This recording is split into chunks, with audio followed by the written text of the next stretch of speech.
हे दोस्तों, आज मैं आपको बताऊंगा एक की रीजन क्यों कुछ ही लोग बहुत अमीर बन पाते हैं और क्यों ज्यादातर लोग गरीब या फिर मिडिल क्लास रह जाते हैं। रॉबर्ट नाम का एक लड़का था जिसके दो बाप थे। अब आप कुछ गलत मत समझिए, पहला उसका खुद का था पर दूसरा उसके दोस्त का बाप था जिसे वो अपना मुंह बोला बाप मानता था। पहले वाले ने पीएचडी की थी पर दूसरे ने कभी 8th भी पास नहीं की थी। दोनों बहुत ही स्मार्ट और हार्डवर्किंग थे पर दोनों की सोच बहुत ही अलग थी और दोनों रॉबर्ट को अलग अलग बातें सिखाते थे। पहला बाप बोलता था कि पैसा सारे फसाद की जड़ है, पर दूसरा बोलता था कि पैसा ना होना सारे फसाद की जड़ है। पहला रॉबर्ट को हमेशा महंगी चीजों के बारे में सोचने से मना करता था और कहता था कि वो हमारी हैसियत के बाहर है। दूसरा उसे कहता था कि वो सोचे और अलग अलग रास्ते ढूंढे जिससे वो सारी महंगी चीजें खरीद सके। ये करने से उसका दिमाग तेज होगा और नए आइडियाज भी मिलेंगे। पहला उसे कहता खूब मेहनत कर, अच्छे से पढ़ लिख ताकि तुझे बड़ी कंपनी में नौकरी लगे और तू बड़ा इंसान बन पाए।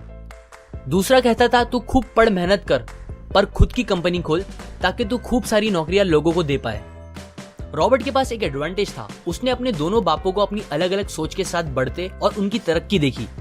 उसने अपना दिमाग लगाया और अपने दूसरे बाप की बातें मानी और फॉलो की, जो कि बाद में मायामी फ्लोरिडा का सबसे अमीर इंसान बना और उसकी सिखाई बातों से उसने खुद करोड़ों कमाए, जबकि उसका पहला बाप जिंदगी भर गरीब रह गया। सबसे इंपॉर्टेंट बातों में से एक बात जो रॉबर्ट ने अपने अमीर बाप से सीखी वो थी फाइनेंशियल लिटरेसी, जिसका मतलब है एसेट्स और लायबिलिटीज के बीच का डिफरेंस जानना।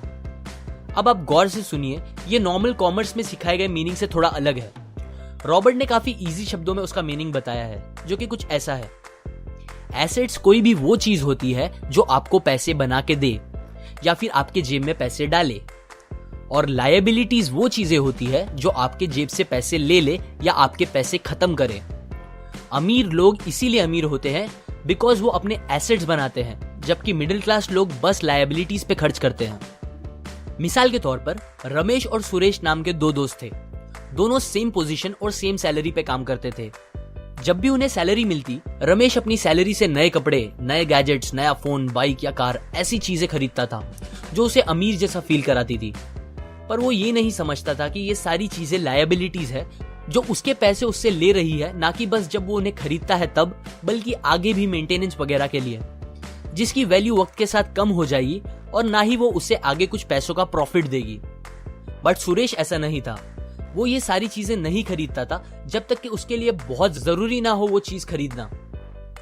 वो पैसे जमा करता था और एसेट्स पे खर्च करता था, जैसे कि स्टॉक्स, बॉन्ड्स, रियल एस्टेट, अपनी खुद की स्किल्स बढ़ाने के लिए या कुछ सीखने के लिए जो उसे आगे और पैसे बना के दे।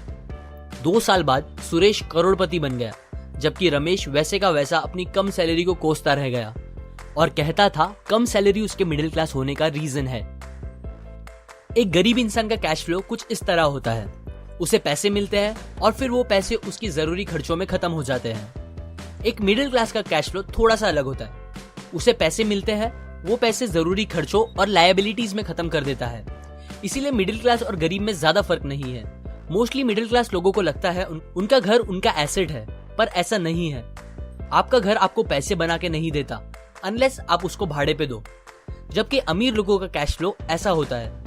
उन्हें पैसे मिलते हैं, वो उस पैसों से अपने एसेट्स बनाते हैं पहले और फिर उससे बने पैसों से खर्चा करते हैं। इसीलिए वो अमीर होते जाते हैं क्योंकि उनके इनकम के सोर्स बढ़ते जाते हैं।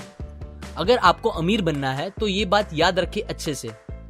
इस बात से फर्क नहीं पड़ता कि आप कितना कमा रहे हैं, बल्कि आप उन पैसों को कैसे और कहां खर्च कर रहे हैं, ये इंपॉर्टेंट है। आपको कंज्यूमर की सोच से बाहर आकर इन्वेस्टर की सोच अपनानी पड़ेगी। लोग कंप्लेन करते हैं उनकी खराब कंडीशन का रीजन उनकी कम सैलरी है और सैलरी बढ़ेगी तो वो आराम से रहेंगे, पर प्रॉब्लम ये है कि इनकम बढ़ने के बाद लोगों के खर्चे ज्यादा बढ़ जाते हैं, क्योंकि ज्यादा पैसे ज्यादा अच्छी चीजें खरीदने पे मजबूर करता है, जैसे कि एक बेहतर फोन, कार, घर, जो कि सब फिर से बस लायबिलिटीज है जो आपको कभी अमीर बनने नहीं देगी। ये बातें मैंने रॉबर्ट कियोसाकी की book rich dad poor dad से पढ़ी है, जो वो पहली बुक थी जिसने मेरी सोच चेंज की और बेहतर बनाई। अगर आपको ये बातें अच्छी लगी तो लाइक करें, अपने व्यूज कमेंट करें और फाइनली सब्सक्राइब करें। मैं आपको ऐसी काम की बातें जो मैंने दुनिया के कुछ सबसे समझदार लोगों से सीखी है शेयर करूंगा, जो आपको सक्सेसफुल बनने में मदद करेगी। और आखिर में थैंक्स फॉर वॉचिंग।